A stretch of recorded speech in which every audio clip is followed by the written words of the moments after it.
He was born with a name, but the Vatican took it away. In its place, he was given a title, Custos Venene, the keeper of poison. His tongue would be the last line between holiness and annihilation. He was not a priest, not a knight, not a monk. He was a shadow trained to die before the Pope could. In the twisting cloisters of the Apostolic Palace, where marble lions guarded silence, and secrets bled from tapestries older than memory, a new kind of martyrdom was forged, one not written in fire, but in venom. They found him in the alleyways of Florence, a street urchin who could taste spoiled milk before it soured. The inquisitor who watched him pick through a garbage heap didn't see filth, he saw a gift. The boy was taken, washed in wine, and handed over to the custodians of the Palatine order, so secret, even the College of Cardinals whispered their name like a curse. The training was exquisite and brutal. First, the tongue, taught to distinguish 12 types of arsenic by scent alone. Then, the stomach, stretched and broken by tinctures and doses until he could survive what would kill a man twice his size. Every meal he ate came with one prayer and 2 tears, one for God, one for the next bite. At 14, he took the oath of mouth-kneeling before the sacred tongue of St. Leo, swearing to eat before the Holy Father ever did, to bleed so that the vicar of Christ would not. He was forbidden from speaking to anyone but the master taster and the pontiff himself. He became invisible.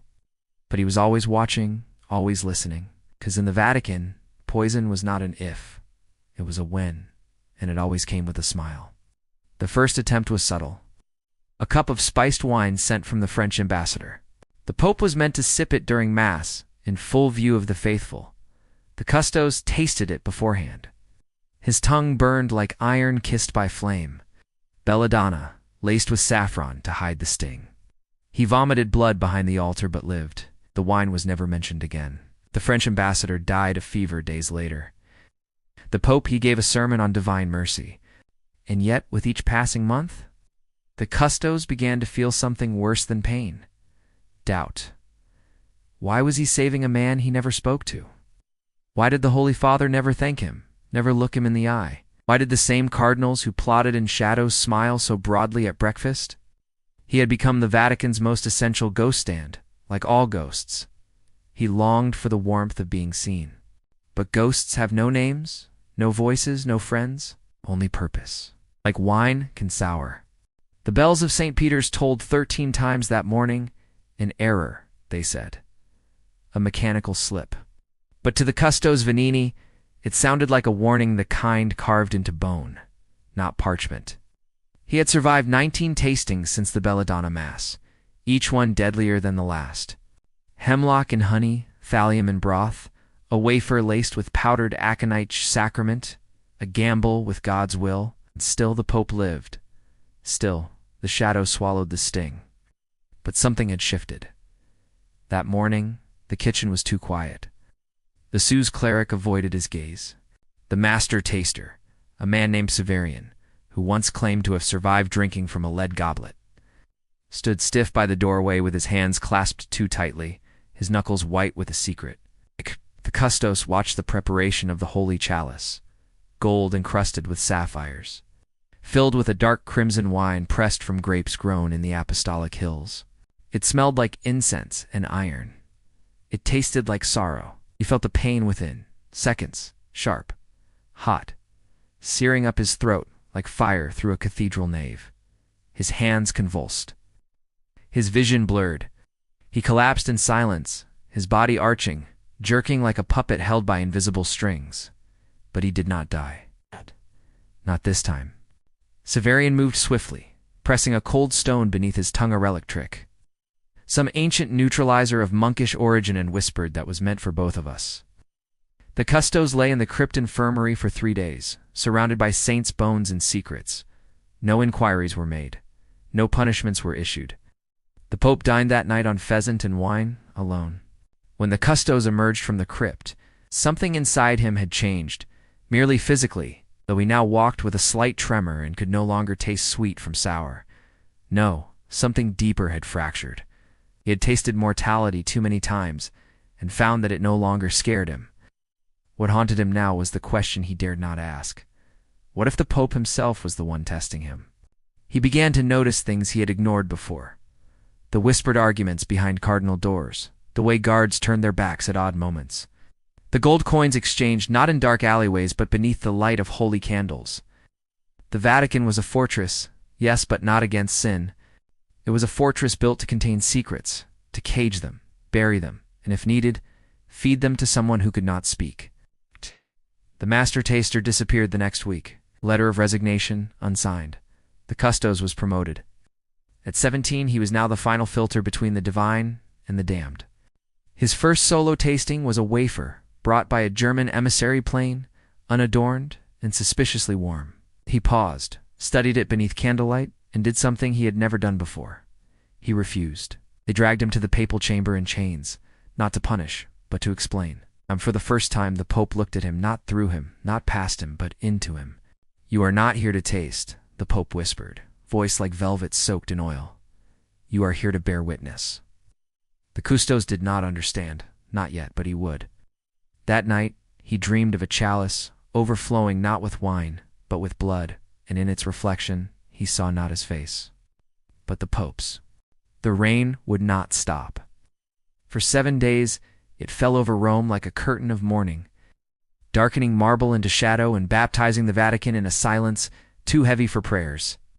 Inside the apostolic palace, the custos venene no longer walked as a boy, but as a man tempered by poison and fear. His hand no longer trembled when lifting a chalice, and his gaze had grown sharp as the knives he now kept hidden in his robe. Something had changed in the papal court attention that no incense could mask. The Pope, once warm and paternal, had grown colder. The laughter in his chambers was gone, replaced by long hours spent alone in the papal library, where he would read by candlelight into the dead of night, surrounded by tomes too ancient to be catalogued. The custos watched him from afar, his mind nodding with unspoken questions. He knew now that the danger wasn't just in the food, it was in the ritual itself. The role of poison tester was not a job, it was a veil over something far darker.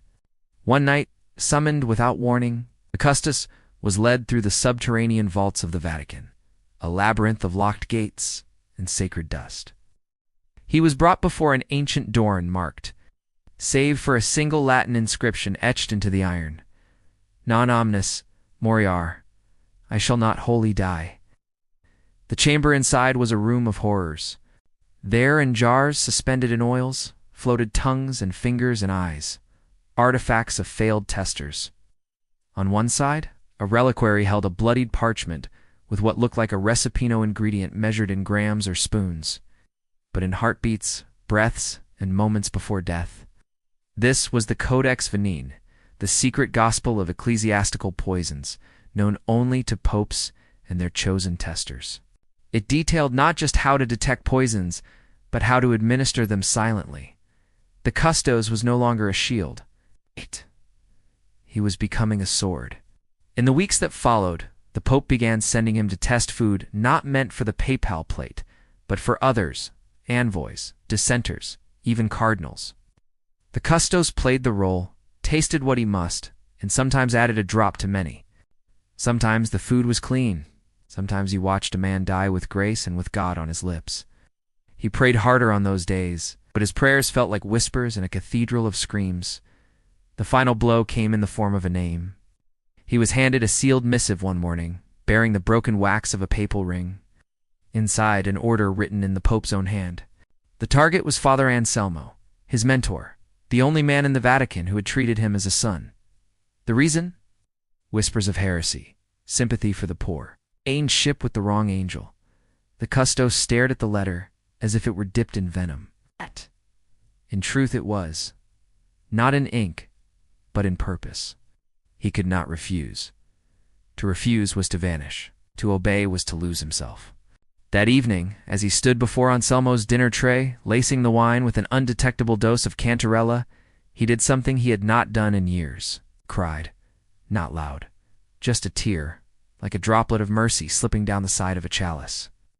Anselmo drank. He smiled. He blessed him. He died within the hour, fingers curled in peace. The custos sat in the chapel that night, long after the candles had burned down to stubs. He felt the presence of the saints, but none looked upon him. He was not a martyr, not a saint, not even a man. He was a vessel of guilt, of obedience, of a church that called death a sacrament when it suited its silence. And in that silence, the Custos Venene made a decision. If he could not save others, he would test the Pope himself. It was the feast of the chair of St. Peter, a night of radiant candles and solemn hymns, when the Custos Venene approached the final hour of his purpose. Rome glowed beneath the silver veil of moonlight, but within the Vatican walls, shadows thickened like secrets too old to confess. The Pope would dine alone that evening, by tradition a symbolic act of humility, though all knew it was more ritual than sacrifice. And tonight, the Custos would prepare the plate himself. The kitchen was empty, cleared by a silent command no one questioned. He stood alone before the ingredients, every motion precise, his hands steady as a surgeon's. There was no hatred in his eyes, only resignation, and the unbearable weight of clarity. He did not wish the Pope dead. He wished only for an ending, for truth, for silence to be broken by consequence. The poison he chose was older than papal lineage, derived from the Codex Veneni itself. Lacrima Dei, the tear of God. A distilled substance from monkshood and mercury, said to be undetectable, impossible to trace. The dose was exact, not to kill swiftly, but to reveal. To draw the truth from flesh as blood from a wound. If God was watching, let him bear witness. He delivered the meal with reverence. The Pope sat cloaked in gold and crimson, his mitre resting beside him like a crown left too long on a weary king. He looked up, smiled faintly. My faithful one. The Custos bowed, retreating to the edge of the chamber, where marble saints bore mute witness. The Pope raised the goblet, sipped, and for a long moment, nothing. Then the tremor came. First in the hand, then in the voice, as the Pope attempted to recite a Latin blessing, and failed. The words unraveled. Os. His lips grew pale. He clutched at his chest. The chalice dropped, shattering against the flagstones like a final bell toll. But he did not fall. Instead, the Pope fixed his gaze on the Custos with something not quite fear, not quite rage. It was recognition, not just of the act, but of why. You think this ends the sin? The Pope gasped, voice like a blade dragged across stone. You've only fed the beast. The Custos stepped forward, kneeling beside the trembling pontiff. I was trained to die for you. I will not die with you.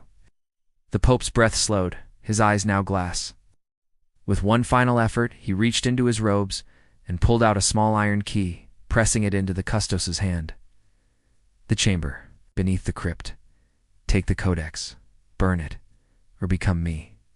And then silence, not peace, never peace. But stillness, the kind found in tombs and forgotten prayers. The Vatican bells rang the next morning, not in mourning, but in announcement. The Pope, they said, had passed peacefully in his sleep, his heart stilled by God's will. No mention of poison, no mention of the Custos. But in the catacombs beneath St. Peter's Basilica, the young man stood before a sealed vault. The iron key trembled in his hand. He opened the door.